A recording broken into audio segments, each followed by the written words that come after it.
हमने कल का लेसन किया था शुरू। कल के लेसन में क्या था, कोई बताएंगे जिन्होंने अटेंड किया?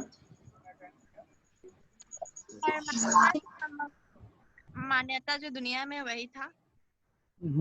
और परमात्मा के बारे में क्या बताया गया था?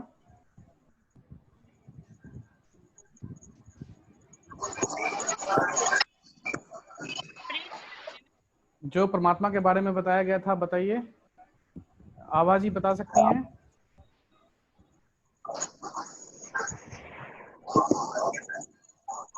हेलो, सभी लोग सुन नहीं पा रहे क्या?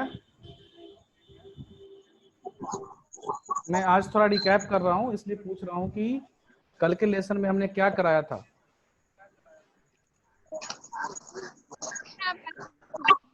जो है वो सूक्ष्म धाम में है, मतलब ब्रह्म लोक में है। हम सभी आत्मा है कि मतलब एक ही परमात्मा है, सभी धर्म में एक ही परमात्मा को माना गया है। जी, ये कौन, पलक जी बोल रही हैं?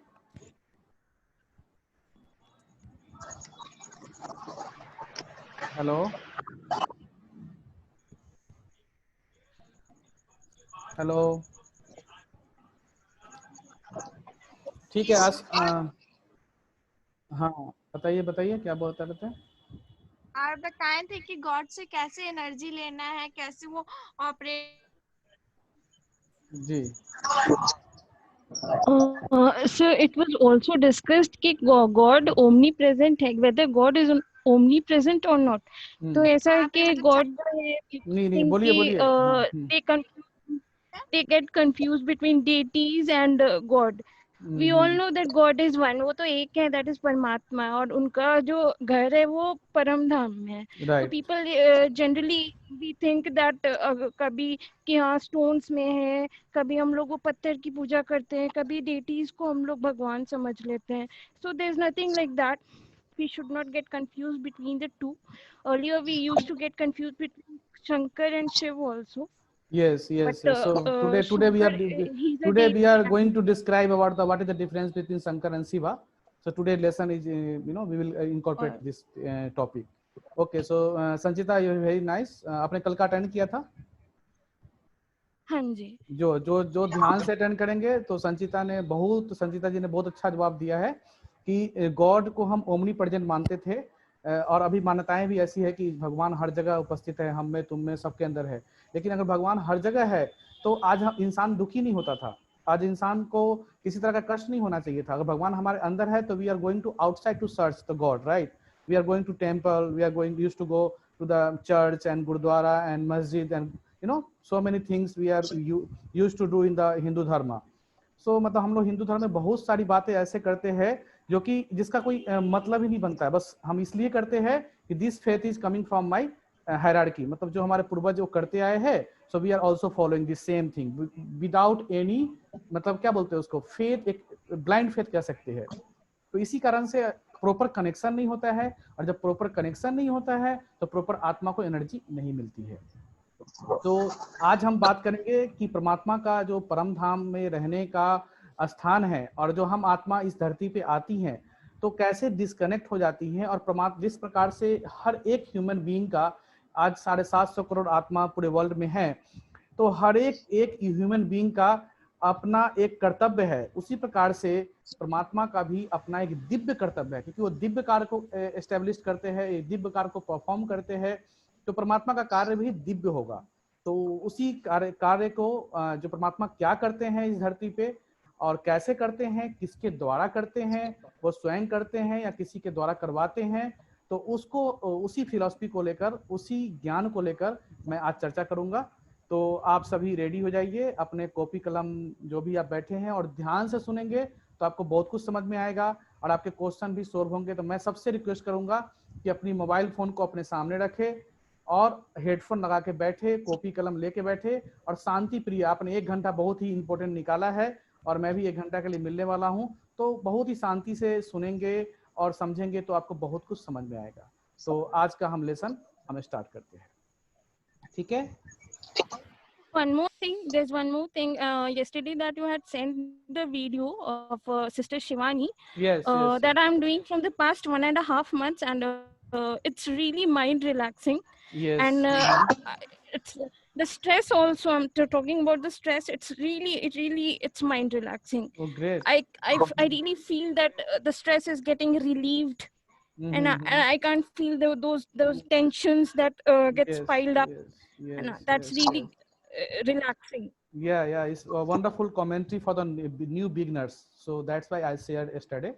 So आप सभी से रिक्वेस्ट है, जितने भी ग्रुप में जुड़े हैं राज योगा 7DC2 में, वो मेडिटेशन कमेंट्री आप जब भी आपको सुबह और शाम टाइम निकालिए, और उसको आधा 20 मिनट का ही है शायद, 15 मिनट, संचिता 20 मिनट का है, 15 मिनट का है, 15 या 20 मिनट, 15 मिनट, और वो करने के बाद आप अपने आप को इतना रिलैक्स पाएंगी या पाएंगे कि आपको लगेगा कि मैं इस दुनिया में हूँ ही नहीं, और जो भी स्ट्रेस है वो रिलीज हो जाएगा।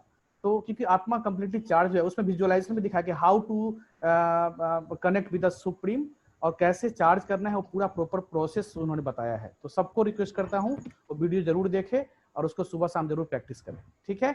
तो इसी के साथ मैं आज का लेसन स्टार्ट करता हूँ, ठीक है। तो आज के लेसन में जैसा कि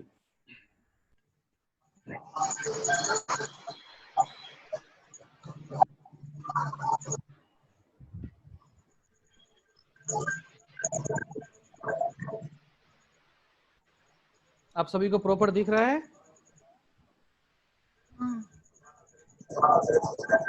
दिख रहा है ना? तो आज का लेसन हम स्टार्ट करेंगे। गॉड के बारे में जो मान्यताएं हैं और जो कहते हैं गॉड जो नेम है, वो नेम के पीछे जो सिग्निफिकेंस है नेम का, वो ये है कि GOD गॉड, जनरली हम फिनोमेना बोल देते हैं गॉड, और गॉड का कल भी मैंने थोड़ा सा एक्सप्लेन किया था कि G means generator, O means operator and D means destroyer. ये तीन कर्म जो है परमात्मा इस धरती पे आकर करते हैं, और पूरी दुनिया में भी हमने कल देखा कि परमात्मा का जो एक आकार रूप है वो निराकार रूप की ही पूजा होती है। आपने जितने भी हमारे 12 ज्योतिर्लिंगम है उसको भी क्या कहते हैं, ज्योतिर्लिंगम कहते हैं, और उस लिंग के रूप में ही पूजा करते हैं। मुस्लिम भाई लोग भी, मुस्लिम जो मक्का मदीना जो सबसे सर्वश्रेष्ठ तीर्थ स्थान है मुस्लिम भाई लोगों का, वहाँ भी एक संग अस्मद मक्का करके पत्थर रखा है, और उस पवित्र पत्थर के दर्शन के लिए कहते हैं कि हज पे जाते हैं। उसी प्रकार से महावीर है, बुद्ध है, और उसी प्रकार से प्रजापिता ब्रह्मा कुमारी के जो फाउंडर रहे दादा लेखराज, उनको भी दिव्य ज्योति बिंदु का ही साक्षात्कार हुआ। और ये जो ज्ञान सुन रहे हैं आप ये कोर्स के द्वारा, ये कोर्स का सारा जो कोर्स हम कर रहे हैं, वो कोई मैं अपना ज्ञान नहीं सुना रहा हूँ, ये ज्ञान स्वयं परमपिता परमात्मा ने ही जो सुनाया प्रजापिता ब्रह्मा के तन में आकर, वही ज्ञान मैं डायरेक्ट आपको सुना रहा हूँ, इसमें कोई भी मिक्सचर नहीं है। आप कहेंगे कैसे, तो ये परमात्मा के साक्षात्कार द्वारा जो दादा लेखराज जो बहुत बड़े, मैं लास्ट में आपको क्या बोलते हैं वो कराऊंगा, रूबरू कराऊंगा, परिचय कराऊंगा उनसे, जिन्होंने इस संस्था की स्थापना की, प्रजापिता ब्रह्मा कुमारी ईश्वरीय विश्वविद्यालय की स्थापना सिंध पाकिस्तान से, जब 1937 की बात है, 36 की बात है, जब हिंदुस्तान पाकिस्तान एक ही था। तो दिस इज अनदर लेसन जो लास्ट में मैं लूंगा। तो अभी बात हो रही थी गॉड की, तो G means generator, O means operator और D मीन्स डिस्ट्रॉयर कहा गया। और इसको आप कहेंगे हमने तो ब्रह्मा का जो पिक्चर है दुनिया में 4 मुख वाला देखा है, कमल पुष्प पे विराजमान, जो हमारे सीरियल वगैरह में दिखाया है, ऐसा मान्यताएं हैं। लेकिन जो प्रजापिता ब्रह्मा कुमारी ईश्वरीय विश्वविद्यालय की मान्यता के अनुसार जो ब्रह्मा का जो तन था, जो बाबा भगवान ने कहा कि यदा इदाय धर्मस्य ग्लानि भर्ति भारत तदुत्थानम सृजाम हम तम भवानी युगे युगे, ये जो गायन है, इस गायन के अनुसार परमात्मा ने एक देह का तन का, वो कहते हैं कि मैं एक निराकार आत्मा, निराकार हूँ, और मुझे कोई भी कार्य को परफॉर्म करने के लिए एक देह की आवश्यकता है। तो उस देह के रूप में दादा लेखराज जो सामने आप ब्रह्मा के रूप में, जनरेटर के रूप में देख रहे हैं, और उनको आधार बनाया। और ये ज्ञान, सारा गीता का ज्ञान, जो भी ज्ञान आप सुन रहे हैं मेरे द्वारा, वो कोर्स के द्वारा या ब्रह्मा कुमारी में आज पूरे 9000 सेंटर एक्सट्रॉ द ग्लोब जो हमारे सेंटर्स पे जो ज्ञान मिलता है, वो इन्हीं के द्वारा ये ज्ञान परमात्मा ने जो दिया, और ये मीडियम बने, तो इनको जनरेटर के रूप में माना गया। और आज ब्रह्मा कुमारी फैमिली में 9 लाख परिवार हैं। आप समझ सकते हैं कितने लाख लोग होंगे जो फॉलो करते हैं इस ज्ञान को। तो इनको जनरेटर के रूप में माना गया। और इन्होंने इस संस्था की स्थापना की और सच्चा भगवान का जो ज्ञान था वो देने की कोशिश की। तो हम इनको ब्रह्मा के रूप में आज मानते हैं। और ब्रह्मा, गीता में भी लिखा है कि मैं एक साधारण तन में प्रवेश करता हूँ। आप कहेंगे यही क्यों दादा लेखराज जी, क्यों? अगर XYZ भी होता तो आप भी यही क्वेश्चन करते कि वही क्यों, समझ रहे हैं? अगर कई लोग क्वेश्चन करते हैं कि ब्रह्मा के रूप में आप इनको दिखाते हैं, आप हमने तो सीरियल में, महाभारत में और हर जगह कृष्णा में ब्रह्मा को कमल फूल के ऊपर 3 मूंद वाला देखा है और 4 हाथ वाला देखा है। तो ऐसा कुछ है नहीं, वो इमेजिनरी सीन है। गीता में जो है कि हम एक साधारण तन में ही प्रवेश करके इस सृष्टि की स्थापना कराते हैं। तो प्रजापिता ब्रह्मा कुमारी की इस फिलॉसफी के अनुसार प्रजापिता ब्रह्मा इनको कहा गया, जनरेटर, जिन्होंने इस यज्ञ की रचना की और आज इस ज्ञान को पूरे दुनिया में 9 लाख परिवार फॉलो करते हैं। ठीक है। और विष्णु के रूप में पालना, तो विष्णु देवता को कहा गया जो कि जिनके विष्णु को संपूर्ण रूप से 4 हाथ दिखाया। आपने देखा होगा 4 हाथ देखते हैं, 4 हाथ होता है नहीं ऐसा कुछ, क्योंकि हम जैसे हैं, हमारे पूर्वज भी वैसे ही थे। 4 हाथ मतलब 2 हाथ लक्ष्मी के और 2 हाथ नारायण के मिलकर, जो दो हाथ नारायण 2 हाथ लक्ष्मी के मिलकर कंबाइंड स्वरूप में वो गृहस्थ जीवन का एग्जाम्पल है कि लक्ष्मी और नारायण दोनों मिलकर 4 हाथ दिखाते हैं। और शंकर लास्ट में डिस्ट्रक्शन जो होता है इस सृष्टि का, जो कहा कि जब जब धर्म की ग्लानि होती है तब तब मैं इस सृष्टि पे आता हूं और इस पुरानी सृष्टि की विनाश कर नई सृष्टि की स्थापना करता हूं। विनाश तो कंप्लीटली होता नहीं है, क्योंकि आपने को मैंने बताया था कि परमात्मा, पुरुष मतलब आत्मा और प्रकृति, ये 3 चीज कभी भी विनाश को प्राप्त नहीं होती है। कौन कौन सी? आत्मा, इस जो आत्मा हमारे अंदर है, जो बोल पा रही है अभी, जो आप सुन पा रहे हैं जिस कान द्वारा, जो आत्मा जो सुन रही है वो आत्मा सुन रही है, कान द्वारा सुन रही है। मैं अरविंद भाई बोल रहा हूँ, मुख द्वारा बोल रहा हूँ, लेकिन बोलने वाला शक्ति कौन है? कौन है जो बोल रहा है? शक्ति कौन है?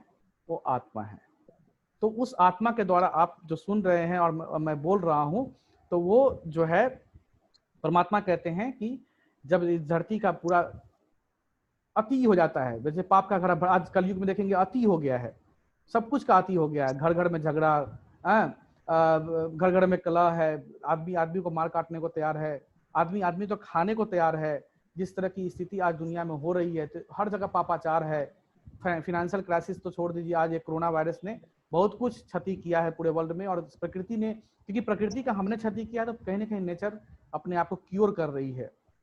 तो इस तरह से जो है परमात्मा डिस्ट्रक्शन भी करना शुरू कर देते हैं। तो अभी डिस्ट्रक्शन समझिए एक तरह से स्टार्ट है। आज देखिए बिन बारिश बरसात होती है, बरसात के समय में आंधी चलती है, कभी साइक्लोन आता है, कभी कुछ हो रहा है। तो एक तरह से प्रकृति अपने आप को रिसाइकलिंग कर रही है, और प्रकृति, पुरुष और परमात्मा, ये तीनों मिलकर जो है इस सृष्टि का जो है, जैसे जैसे अभी गंदगी फैल रही है तो डिस्ट्रक्शन समझिए कि एक स्टार्ट हो गया। कलयुग का अंत है, जहाँ पे हर इंसान दुखी है। जो क्रिएशन जो परमात्मा का था, सतयुग जो हम गाते थे कभी, जहाँ डाल डाल के सोने की चिड़िया करती थी बसेरा, वो भारत देश था मेरा। सोने की चिड़िया भारत को कहा गया, जिसको अंग्रेजों ने 200 साल राज किया, उसके पीछे मुस्लिम शासकों ने राज किया और लूट लूट के ले गए। वो भारत हमारा कभी सोने की चिड़िया थी, लेकिन आज कांटों के सैया पे सोया हुआ है। हर जगह अत्याचार, पापाचार बढ़ता जा रहा है, और सबसे दुर्गति जो हुई है भारत की हुई है। और सबसे आपको आश्चर्य होगा कि भगवान का कॉन्सेप्ट जो है कि मैं आता हूँ, इस धरा पे ही आता हूँ, इस धरती पे ही आता हूँ, इस भारत भूमि पे ही आता हूँ। तो पूरी दुनिया का विनाश तो मैं करता हूँ, लेकिन साथ साथ एक पिंड छोड़ देता हूँ, वो जो भारत कहलाता है, जो पीपल के पत्ते के आकार का दिखाया, श्री कृष्ण को दिखाया कि पीपल के पत्ते पे श्री कृष्ण जी आ रहे हैं, जन्म लिया। और एक तरफ आंधी तूफान दिखाया, एक तरफ जेल में जन्म दिखाया। ये सारी जो कुछ सिग्निफिकेंस भक्ति में दिखाया है, वो कहीं ना कहीं सतयुग की आने और कलयुग का खत्म होने का सिग्निफिकेंस है। तो उसकी चर्चा हम विस्तार में करेंगे, लेकिन अभी गॉड का जो 3 रूप है, ब्रह्मा, विष्णु और महेश, 3 देवता को रचते हैं वो, और इन 3 देवताओं द्वारा ही तीनों कार्य, दिव्य कार्य को स्थापित करते हैं। ठीक है। अब आगे के लेसन में इसीलिए कहा गया गॉड, मतलब गॉड को एक मीडियम चाहिए होता है किसी न किसी से कराने के लिए। तो विष्णु को पालना के निमित्त, शंकर को डिस्ट्रक्शन के निमित्त, और ब्रह्मा को जनरेटर मतलब जनरेट करने के निमित्त बनाते हैं, और इस सृष्टि पूरा ऐसे चलती है।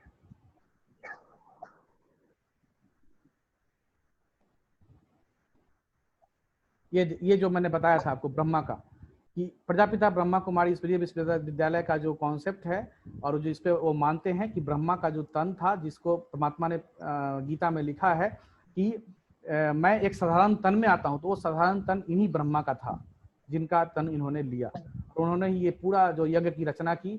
आज देवी देवता घराने की जो आत्माएं हैं अपने आप इस कोर्स को करती हैं और अपने जीवन में दैवी गुण धारण, ये परमात्मा ने ऐसा यूनिवर्सिटी रचा है कि कहीं भी आप मेडिकल यूनिवर्सिटी चले जाए, इंजीनियरिंग चले जाए, इंजीनियरिंग पढ़ेंगे, लेकिन यहाँ कहते हैं कि परमात्मा देवी देवता बनाने की यूनिवर्सिटी खोल रखी है।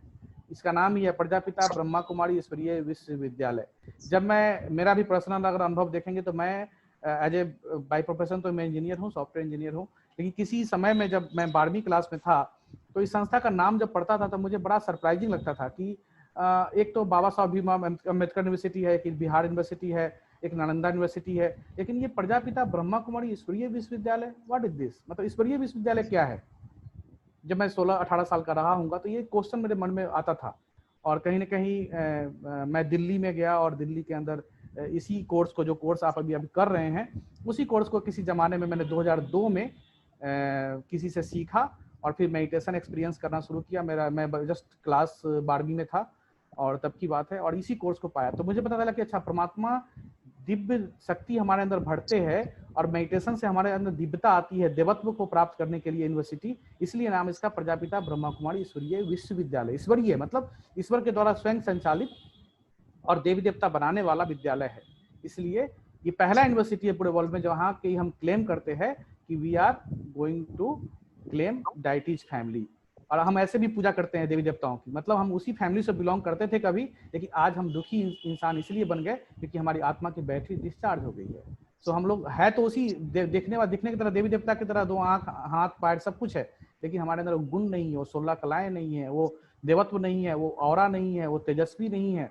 कभी ये हमारे अंदर था, हम इसको लैप्स कर चुके हैं। तो ये हम मेडिटेशन से गेन करते हैं आहिस्ता आहिस्ता आहिस्ता। It will take time, this is a slow process, क्योंकि अध्यात्म है और अध्यात्म एक समुद्र की तरह है। आप जितना गोता लगाएंगे मेडिटेशन में, आपको जैसे संचिता ने भी शेयर किया कि मैंने जब भी उसको प्रैक्टिस किया शिवानी बहन की मेडिटेशन को, तो बहुत ही इनलाइटमेंट फील किया अंदर से। तो मेडिटेशन अब घंटा, आधा घंटा, 2 घंटा अगर अपने लाइफ में जोड़ लेंगे, आपके 24 घंटे में जोड़ लेंगे, तो आपके जीवन में एक नया रिजुवनेट हो जाएगा, एक नया अध्याय शुरू हो जाएगा। इस प्रकार से परमात्मा ने बताया कि ये ब्रह्मा का रूप बताया, ब्रह्मा द्वारा नई दुनिया की स्थापना। तो ये प्रजापिता ब्रह्मा का, ये हमारा ये पहाड़ी देख रहे हैं पीछे, ये माउंट आबू की पहाड़ी है जहाँ पे योग चलता है घंटों घंटों। ये सब विदेशी हैं, जितने भी फॉरेनर्स हैं, खासकर साइलेंस की प्राप्ति के लिए वहाँ पे। ये बाबा की पहाड़ी बोलते हैं हम लोग। ये माउंट आबू नक्की लेक पे है, बिल्कुल अरावली शिखर के ऊपर, ये फोटो आप देख रहे हैं।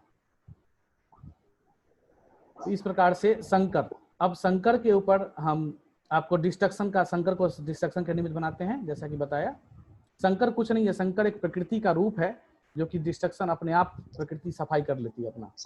अब यहाँ पे एक बहुत ही इंपॉर्टेंट आपको लेसन हम देने जा रहे हैं, जिसको आप ध्यान से सुनिएगा सब लोग।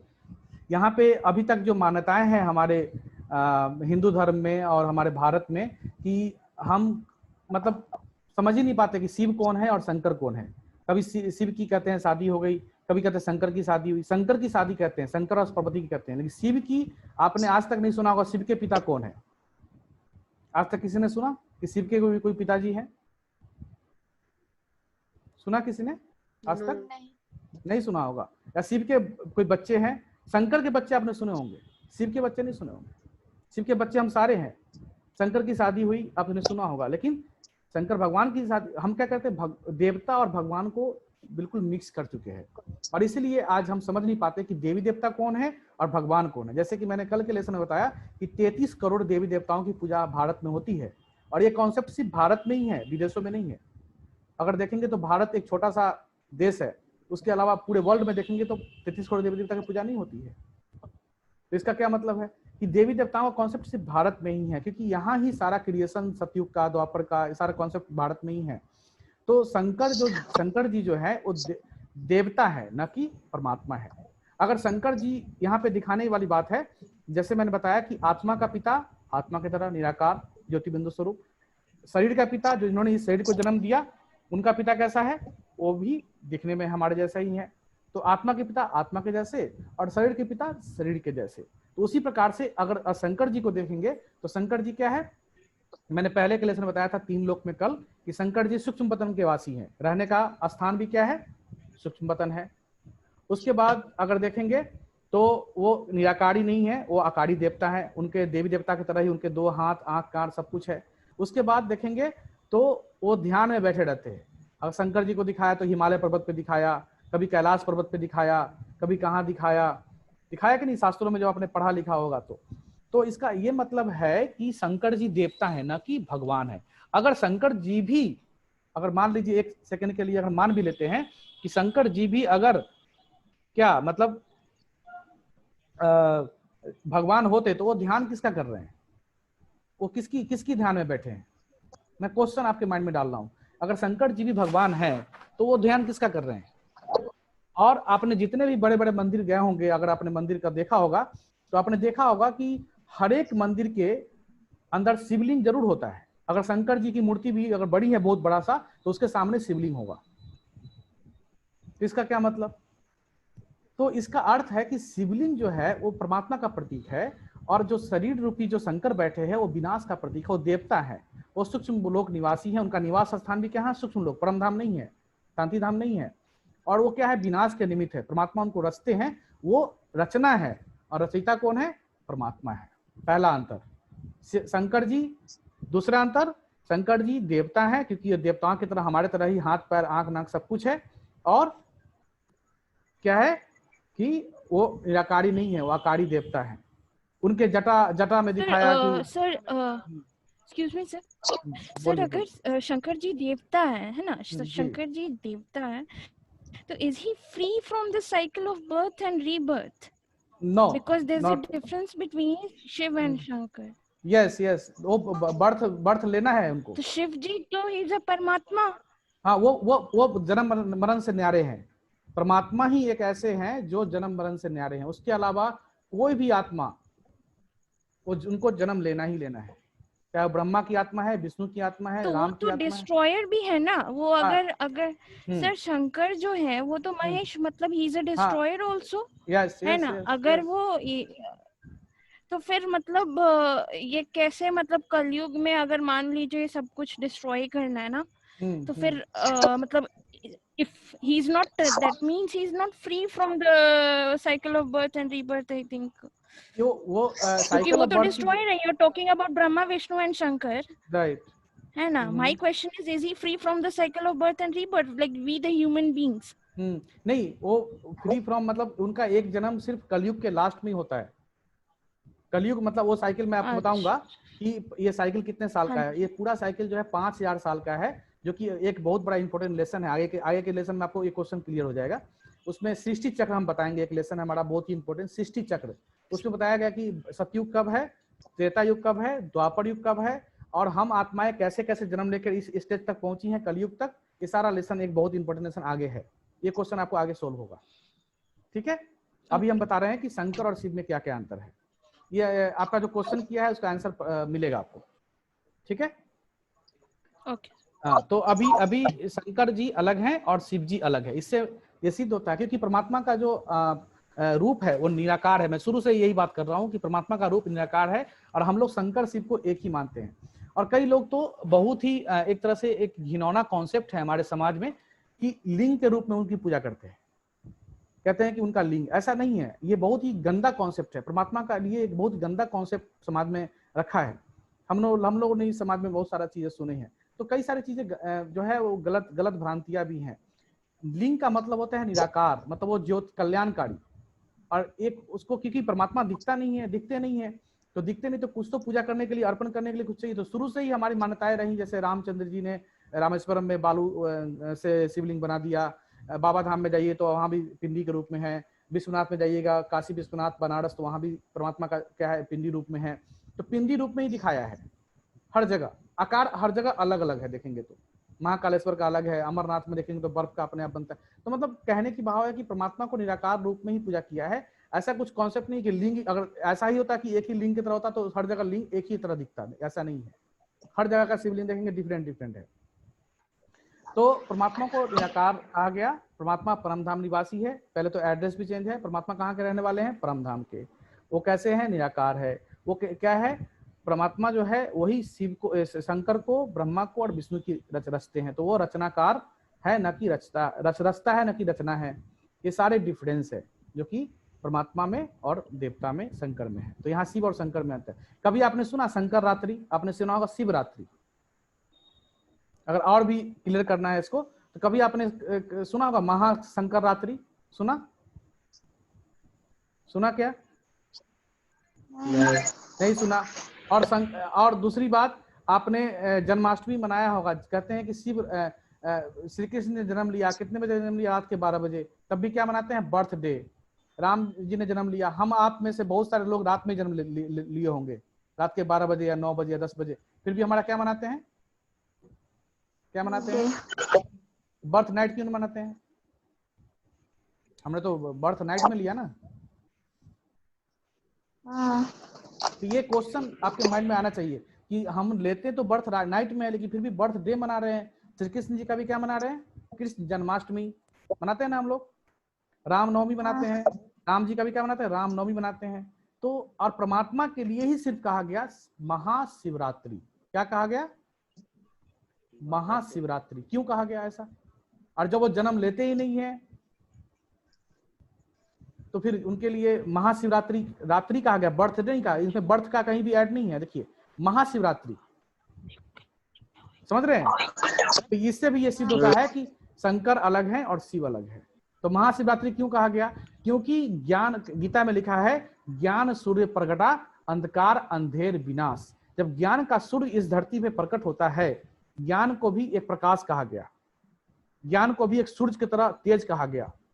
गीता में क्या दिखाया? श्री कृष्ण ने अर्जुन को ज्ञान दिया। ज्ञान के बल पे ही तो सारा लड़ाई हुई।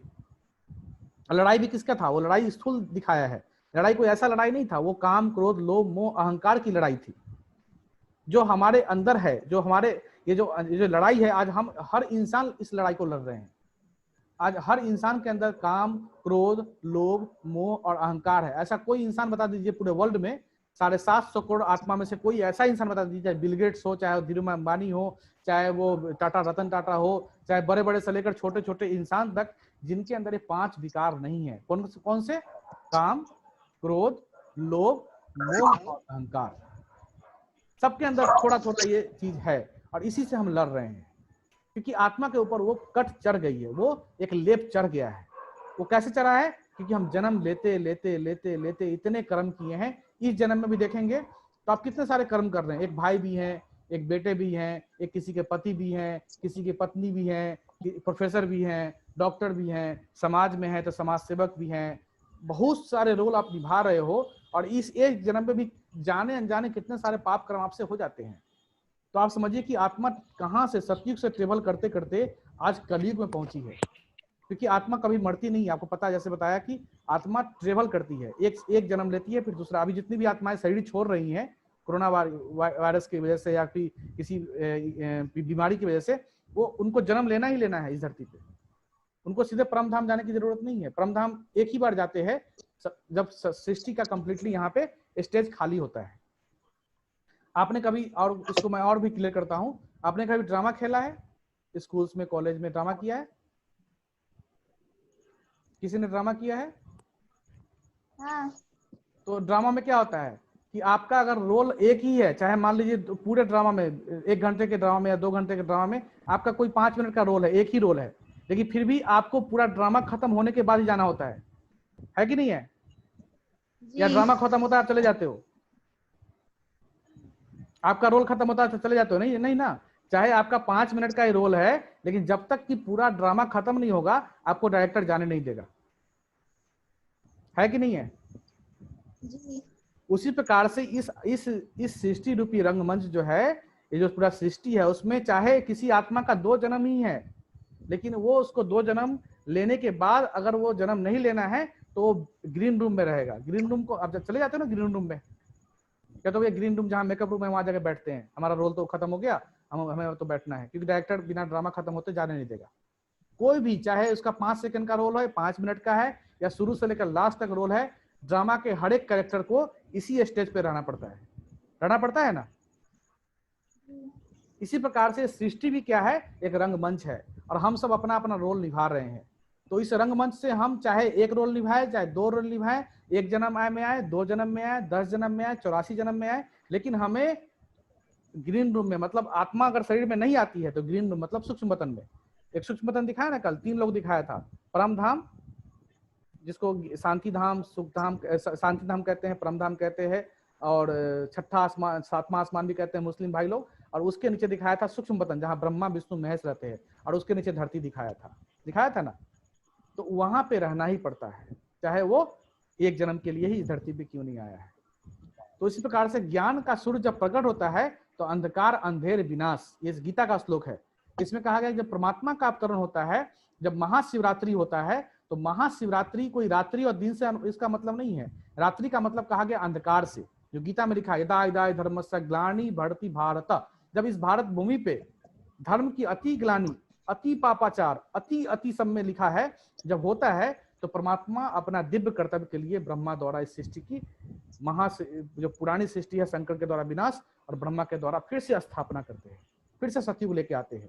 जो सोने की चिड़िया कहा गया वो फिर से इस दुनिया, परमात्मा गंदी दुनिया नहीं लाते। आज जो दुनिया है वो परमात्मा का रचना नहीं है, वो हमारी रचना है, हमने उसको गंदा किया है, लेकिन परमात्मा ने हमको अच्छा ही चीज दिया था। ठीक है, इस प्रकार से इस लेसन में आपको शंकर जी और शंकर जी देवता, सूक्ष्म लोक निवासी, विनाशकारी आकारी देवता और परम धाम निवासी कल्याणकारी, और परमात्मा के लिए हमेशा कल्याणकारी कहते हैं। एक दूसरा डिफरेंस है, परमात्मा को कभी विनाशकारी नहीं कहते हैं, क्योंकि परमात्मा शिव को हमेशा, शिव का मतलब ही होता है कल्याणकारी, लेकिन शंकर के लिए क्या कहते हैं, विनाशकारी। कोई भी पिता अपने पुत्र का विनाश चाहेगा? अगर शंकर भगवान है तो वो विनाश के निमित्त है, तो विनाश करेंगे? नहीं करेंगे। लेकिन विनाशकारी नहीं है, परमात्मा कल्याणकारी है, परमात्मा निराकार है। ये सारा जो है आपको आज के लेसन में स्पष्ट हुआ होगा। ठीक है, ठीक है। और फिर ये दुनिया जो आप देख रहे हो पीछे, ऐसी दुनिया की स्थापना, ये देख रहे हो पीछे, जहां डाल डाल पे सोने की चिड़िया करती थी बसेरा, और सोना का महल, वो श्री कृष्ण की दुनिया, जहां पशु और पक्षी भी एक साथ पानी पीते थे, जहां गाय और बकरी भी, शेर और गाय भी एक साथ पानी पीते थे, वो दुनिया इसी भारत में, जहां प्रकृति सतो प्रधान थी, जहां आंधी तूफान, डॉक्टर, इंजीनियर ऐसा कुछ भी नहीं था, वहां पे सिर्फ संगीत और मतलब प्रकृति के सुगंध, प्रकृति की आनंद और सोने की दुनिया और भारत फिर से ऐसा ही आता है इस धरती पे, जिसको हम सतयुग के रूप में कहते हैं, जिसको विदेशी लोग गोल्डन एज कहते हैं, जिसको उसमें लिखा है पुराण में कि बहिष्त बोलते हैं, बहिष्त। और ये सारा कुछ जो है सतयुग की जो भी रचनाएं आपकी इमेज में आता है, जो सीरियल में अपने अलग अलग जो टीवी पे प्रोग्राम दिखाते हैं उसमें दिखाते हैं सतयुग का, जो वो सारा जो है इस भारत में फिर से होता है। उसी का नाम सतयुग है, उसी का नाम गोल्डन एज है, उसी का नाम पैराडाइज है, उसी को बोलते हैं बहिष्त। इस सारा नाम उसी का रखा गया है। तो ऐसी दुनिया में कौन आएगा? ऐसी दुनिया में कौन आएगा? कोई ऊपर से तो आएंगे नहीं। हम सब आत्माएं ही अपने जीवन को पवित्र बनाएंगी। वहां डबल ताज दिखाया है, एक ताज दिखाया सोना और हीरा जड़ित, और पीछे देखिए लाइट का ताज है। आपने किसी भी देवी देवता का फोटो देखा होगा तो उसके पीछे लाइट दिखाते हैं जी। उसका क्या मतलब? वो ऑरा है, ऑरा है, वो आत्मा का ऑरा है। और हम सबके अंदर भी ऑरा अभी भी है, लेकिन उस ऑरा को बहुत हमने कम कर लिया है। वो ऑरा आज भी है। ये 2 बॉडी है हमारा, एक बॉडी तो दिखता है जो सामने, एक बॉडी लाइट की बॉडी होती है। जब आत्मा शरीर छोड़ती है, इस बॉडी को छोड़ती है, तो उस लाइट का ऑरा उसके साथ चली जाती है और बॉडी जो है डेड हो जाता है। तो दो बॉडी होता है, एक लाइट का बॉडी और एक ये स्थूल बॉडी जो 5 तत्वों का बना हुआ है। तो वही ऑरा दिखाते हैं जो देवी देवता का दिखाते हैं ना। तो 16 कला संपूर्ण निर्विकारी, अहिंसा, परमो धर्म, मर्यादा पुरुषोत्तम, ये सारे देवी देवताओं का गुण दिखाया है। लेकिन परमात्मा के लिए गायन अलग है। वो सुख का सागर, आनंद का सागर, प्यार का सागर, शांति का सागर, परमात्मा के लिए सागर बताया गया। और देवताओं के लिए क्या बताया गया? 16 कला संपूर्ण निर्विकारी, अहिंसा, परमो धर्म, मर्यादा पुरुषोत्तम, ये सारे गुण देवताएं के हैं जो हमारे अंदर थे, जो हमारे पूर्वज के अंदर थे, वो हमारे अंदर आज भी है, लेकिन वो डिप्लीट हो गया है, डिस्चार्ज हो गया है, उसके ऊपर एक धूल जम गया है। और राजयोग एक ऐसी शक्ति है, मेडिटेशन एक ऐसी शक्ति है, जिस मेडिटेशन से, जिस ध्यान से, जिस आराधना से आपको सारी शक्ति फिर से वापस आ जाती है। और जैसी ही सब में वापस आती है, फिर नई सृष्टि की स्थापना स्टार्ट हो जाता है। ये दुनिया हम लोग ही लेके आएंगे, कोई दूसरा लेके नहीं आएगा। ऐसी दुनिया में जाना है? जी ऐसी दुनिया में जाना है, तो जाना है तो बनना भी तो पड़ेगा। जी तो बनना हम सबको ही है। तो कहते हैं कि नर ऐसी करनी करे जो नारायण बने, और नारी ऐसी करनी करे जो लक्ष्मी के रूप में आए। तो वही लक्ष्मी नारायण को दिखाया गया। ये पहले राजा होते हैं सतयुग के। पहले श्री कृष्ण प्रिंस के रूप में आते हैं, और जब श्री कृष्ण की ही जब स्वयंवर होता है तो श्री नारायण और श्री लक्ष्मी, और दोनों को कंबाइंड कर दिया है भक्ति मार्ग में, तो 4 हाथ दिखा दिए विष्णु स्वरूप। लक्ष्मी और नारायण को ही विष्णु का रूप दिया है तिरुपति बालाजी में, जो अपने सीरियल सर वगैरह में ऐसा देखा। है कि the world sir the world would come to an end, जैसे कि ये वर्ल्ड ये मतलब पूरा खत्म हो जाएगा बिफोर द इमर्जेंस ऑफ सतयुग, मतलब कि खत्म ये कुछ पूरा भी नहीं पूरा होता, खत्म हो जाएगा। खत्म कुछ भी नहीं होता। मैंने क्या बोला, प्रकृति, पुरुष और आत्मा, ये 3 चीज कभी खत्म नहीं होती। हाँ जी, तो एक ट्रांसफॉर्मेशन होता आपने है। कहा ना कि everybody has to go home, that परम धाम, वो तो यस, सबको हाँ जाना एक है, और समय, हाँ जिनको एक मतलब समय कि अभी ऐसा, व्हेन द हाँ टाइम हैज नॉट येट कम, नहीं तो टाइम आ अभी है गया कि है, वो लोग टाइम आ गया वेट है। अब कर रहे हैं। हाँ बहुत लोग वेट कर रहे हाँ हैं, जी, जो जिन्होंने देवत्व हाँ को तो प्राप्त वेट कर लिया कर है रहे हैं। वो सूक्ष्म पतन में वेट कर रहे हैं। हाँ जी, और जिन्होंने देवत्व को प्राप्त नहीं किया, आएंगे कितने? सिर्फ 9 लाख। कितने आएंगे? धरती पे सिर्फ 9 लाख ही आएंगे नो, पहली बार। और हम गायन कितना करते हैं देवी तो देवताओं की? ऐसा है कि मान लीजिए सर हम्म, अगर हम लोगों को सतयुग में जाना है तो हम्म। इज इट सो कि पहले हम लोगों को we people have to leave our body and enter into no other no no no body? No no no no no, this is wrong perception. पहले हमें आत्मा को ऐसा बनाना पड़ेगा। जब ऐसा आत्मा बन जाएगा तो शरीर अपने आप छूट जाएगा। क्योंकि हम जो करेंगे सतयुग में सिर्फ पाना है। वो हम बताऊंगा कि कर्म का 3 गति होता है। जो कर्म है, कर्म की 3 गति होती है। एक होता है कर्म अकर्म, कर्म सुकर्म और कर्म विकर्म। जो कर्म जो होता है वो सुकर्म कब होता है? सतयुग में होता है। कर्म विकर्म कब होता है? सॉरी, कर्म अकर्म होता है सतयुग में। कर्म का जो अकर्म मतलब कर्म कुछ भी करें उसका कोई भी प्रतिफल नहीं बनता, वो होता है सतयुग में। और कर्म का विकर्म कब बनता है? कलयुग में। और कर्म का सुकर्म कब बनता है? जब आप ज्ञान को समझ जाते हो कि क्या ज्ञान है और क्या सच्चाई है, क्या झूठ है। तो कर्म की 3 गति होती है। तो जो अभी आप करोगे इस ये ज्ञान को समझने के बाद जो करोगे वो सुकर्म होगा। ज्ञान के पहले जो करते थे वो विकर्म होता था। जैसे मान लीजिए आज हम सतयुग में कोई अच्छा, इस कलयुग में अच्छा काम करते हैं। मान लीजिए आप किसी गरीब को, भीख मंगे को रेड लाइट पे या फिर किसी चौराहे पे आपने 100 रुपए दे दिए, ठीक है। उसने क्या किया? उसका काम ही है रोज पैसा इकट्ठा करना और शराब पी के सो जाना। उसने शराब पिया और जाके कोने में जाके सो गया रोड पे। एक ट्रक वाला आया, उसको मार के चला गया। अब उसके 100 रुपए जो कलेक्ट किए थे उसने, 2 रुपए करके 100 रुपए, उसके पीने और उसके मरने का कारण कौन बना? कौन बना? जो जिसने दिया, जिसने दिया। लेकिन आपने तो सोच के नहीं दिया था कि वो मरे, शराब पी के मरेगा। आपने तो कोई सोचा था खाना खा लेगा या कपड़ा खरीद लेगा या कुछ अच्छा कर लेगा। लेकिन आपने किए थे सुकर्म, लेकिन क्या हुआ? बना क्या? ये बना विकर्म। आपके विकर्म बन गए। लेकिन आपने क्या किया? हमने तो दान किया, हमने तो पुण्य किया, हमने तो कंबल बांटे, हमने तो ये किया। लेकिन उस कंबल को उसने क्या किया? कलेक्ट किया और जाके बेच लिया। अब बेच के उसको जो खाना था पीना था वही किया। तो कई बार हम कर्म तो अच्छा करते हैं लेकिन उसको देखते नहीं है। तो परमात्मा जो है आपकी आत्मा में वो शक्ति भरते हैं जिससे आप देख सकते हो कि मेरे कर्म का क्या बनने वाला है, विकर्म, सुकर्म या कर्म। ये बहुत ही भाष्य सब्जेक्ट है, ये बहुत ही डीप सब्जेक्ट है। कर्म के 3 गति, ये मैं कभी आपसे डिस्कस करूंगा। तो जो आपका जो था कि हमें इस बॉडी को लेफ्ट होना पड़ेगा, नहीं, बॉडी में रहते हुए ही आत्मा के उस ऑरा को जागृत करना पड़ेगा। और जब तक वो ऑरा जागृत, क्योंकि सतयुग में सिर्फ आप भोगेंगे, अभी आप कमाएंगे तभी आप भोगेंगे ना, समझ रहे हैं। वहां कोई पढ़ाई लिखाई, इंजीनियरिंग, डॉक्टरी, हॉस्पिटल, डॉक्टर, वहां सदा बसंत ऋतु रहता है हमेशा। न वायु 15 डिग्री से ऊपर जाता है न नीचे आता है। पशु पक्षी सभी आपको खुश देंगे। न वहाँ हॉस्पिटल है, न डॉक्टर है, न वहाँ वकील है, न कोई कोर्ट है। एवरीथिंग सतो प्रधान, कलाएं 16 कला संपूर्ण, खुशबू आएंगी वादियों से एकदम।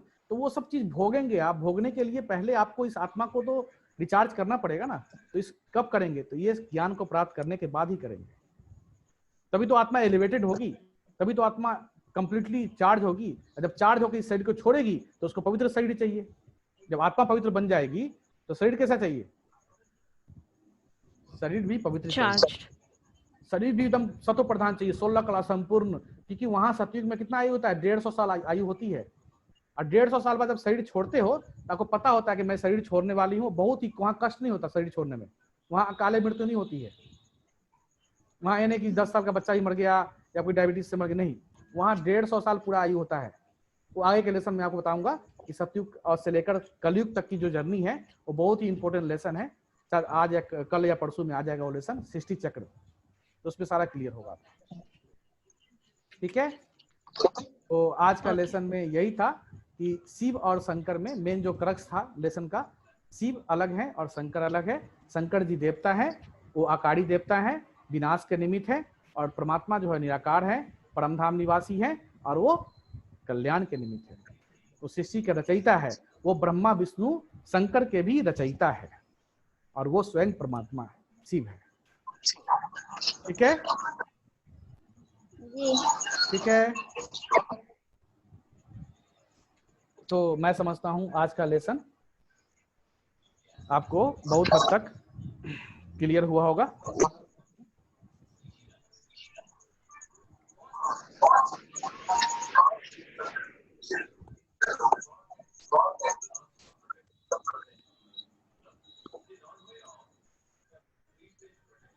क्लियर हुआ?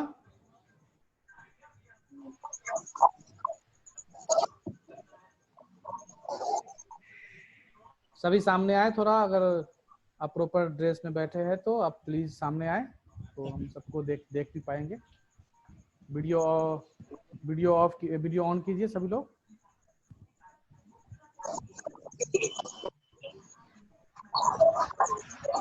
डॉक्टर आभा जी, संचिता जी, मोटो प्लस, सब लोग सामने हैं। Actually, I'm here in the terrace. No, I won't. Sir, actually ना मैं terrace में हूँ ना, इसलिए from tomorrow when I will be there in the room. Okay okay, तो आप सुन पा रहे हैं टेरेस पे आराम से? हाँ जी, हाँ जी, हाँ जी, हाँ जी। I have this microphone and everything. ठीक है, मोटो सी प्लस में 4 लोग बैठे हैं, पूरी फैमिली बैठ के ज्ञान योग सीख रही हैं, बहुत अच्छी बात है। मम्मी और सब लोग हैं, बहुत अच्छा। और प्रीति करके हैं, वो छत दिखा रही हैं ऊपर। सब लोग सामने भी आते तो क्या अच्छा लगता है कई बार, क्योंकि सबसे जान पहचान भी हो जाती है। ठीक है, एज यू कंफर्टेबल। तो डॉक्टर आभा जी, आपको समझ में आया आज का लेसन? डॉक्टर आभा जी, अपना माइक अनम्यूट कीजिएगा। हेलो,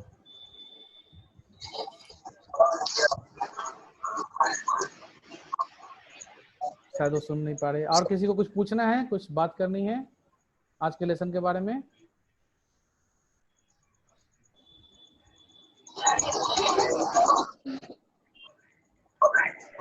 आज के लेसन के लिए कुछ बात करनी है?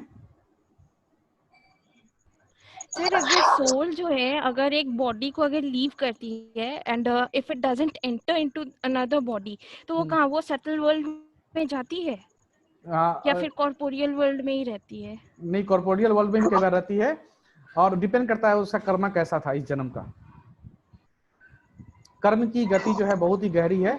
अगर उसको जन्म लेना ही है तो हमारे हिंदू धर्म में जो एक फिलॉसफी है कि 13 दिन बाद, या मुस्लिम धर्म में कहते हैं 18 दिन बाद, ऐसा कुछ करके वो दूसरे बॉडी में चली जाती है। लेकिन जब तक वो आसपास ही रहती है, उस परिवार के आसपास ही सारा कर्म कांड जो हम करते हैं 13वां 12वां, विद इन दोस 13 डेज वो आसपास रहती है। वो आसपास ही रहती है। और उसके बाद उसको बर्थ लेना है तो उसके इस जन्म के कर्म के हिसाब से वो खुद ही अपना नेक्स्ट बर्थ डिसाइड करती है।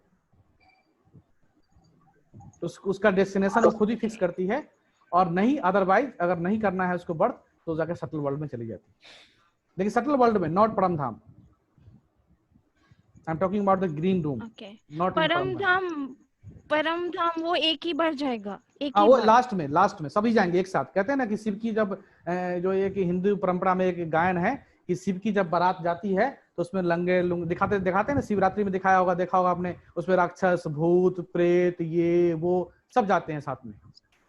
जब शिवरात्रि पे बारात निकालते हैं, एग्जीबिशन निकालते हैं, देखा होगा आपने, उसमें भूत, प्रेत, ये वो सब, तो वो इसी का गायन है कि उस समय सभी आत्माएं एक साथ शिव के साथ जाती है, वो खुद लेके जाते हैं।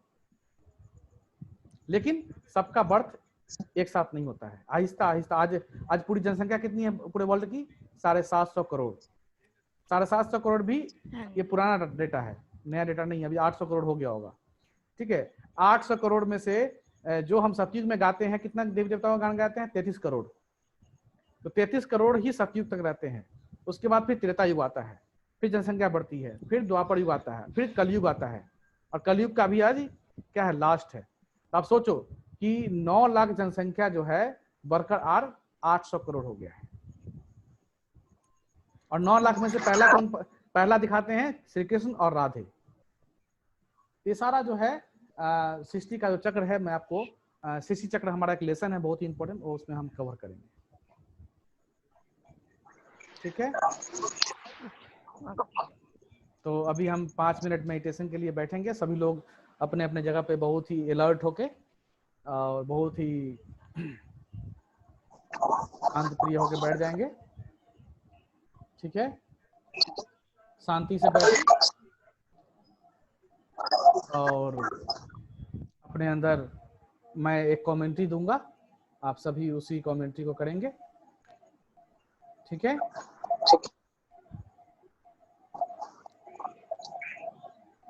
सब लोग आ जाइए, सामने बैठिए, अपने आप को रिलैक्स कीजिए। 3 बार लंबी गहरी सांस लेंगे हम सभी।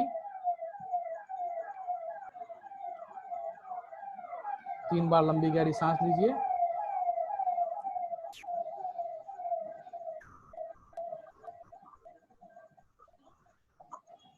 अपनी आंखों को चाहे तो बंद कर सकते हैं।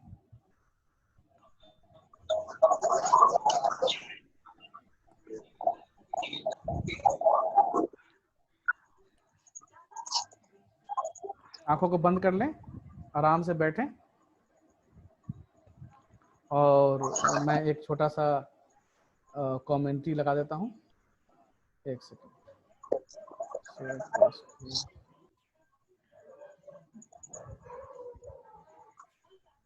कल जो मैंने आपको दिया था वही लगाता हूं। अब उसमें बहुत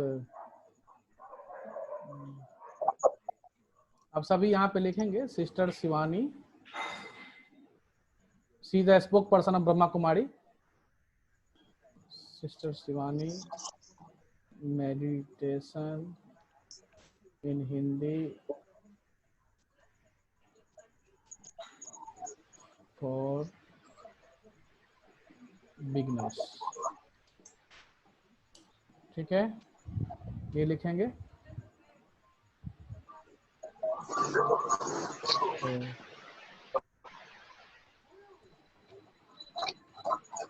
ये वाला आप सबको आवाज आ रही है? आवाज आ रही है सबको? हेलो। चारों तरफ से बुद्धि को हटाते हुए सिर्फ अपने आप को देखने का अभ्यास करें कि मैं कौन हूं।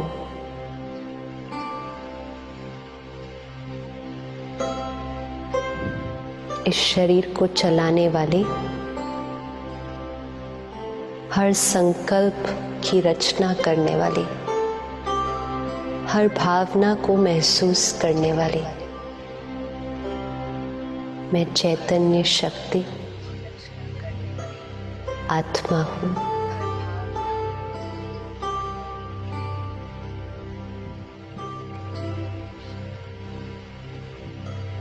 अपने आप को देखें, भ्रिकुटी के बीच अति सूक्ष्म चमकता हुआ सितारा, point of light shining in the center of the forehead, energy जो इस शरीर की मालिक है। मैं आत्मा अपने ओरिजिनल स्वरूप में शांत स्वरूप हूँ। शांति मेरी अपनी नेचर है, शांति मेरा ही संस्कार है। शांति की किरणें मुझ आत्मा से निकल चारों तरफ फैल रहे हैं।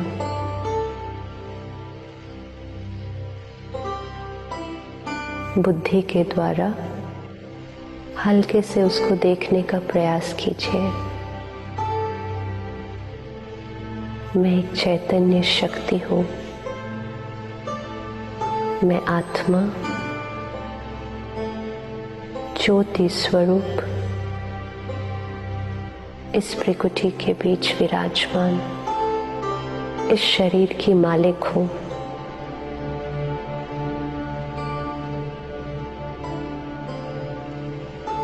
अपने ओरिजिनल स्वरूप में मैं आत्मा शांत स्वरूप हूँ।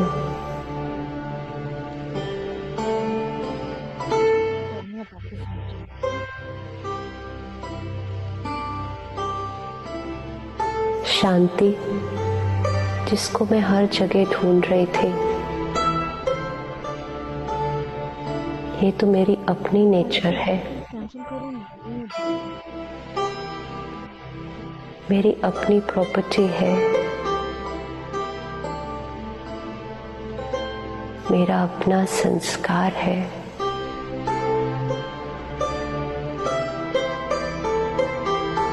शांति के वाइब्रेशंस मुझ आत्मा से निकल चारों तरफ फैल रहे हैं।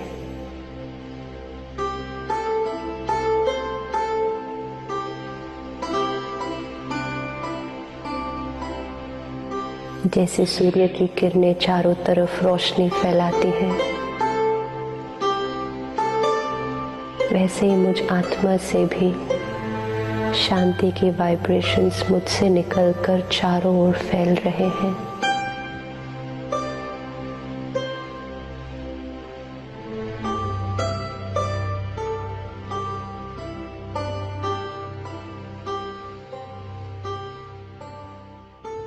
मैं आत्मा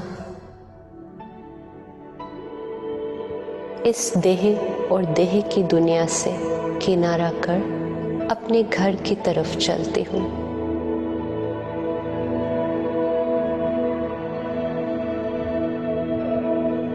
देखें अपने आप को, that point of light traveling upwards.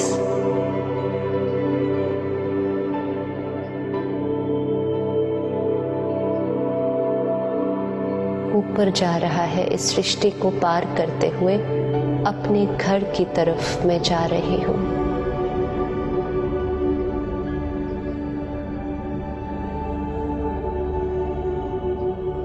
उस चांद सितारों की दुनिया को पार करते हुए अपने घर में आत्मा पहुंची हूँ, जहां चारों तरफ प्रकाश ही प्रकाश है, शांति ही शांति है। Just peace everywhere around me. शांति धाम मुझ आत्मा का घर है। मैं आत्मा मीठे शिव बाबा जो मुझ आत्मा का पिता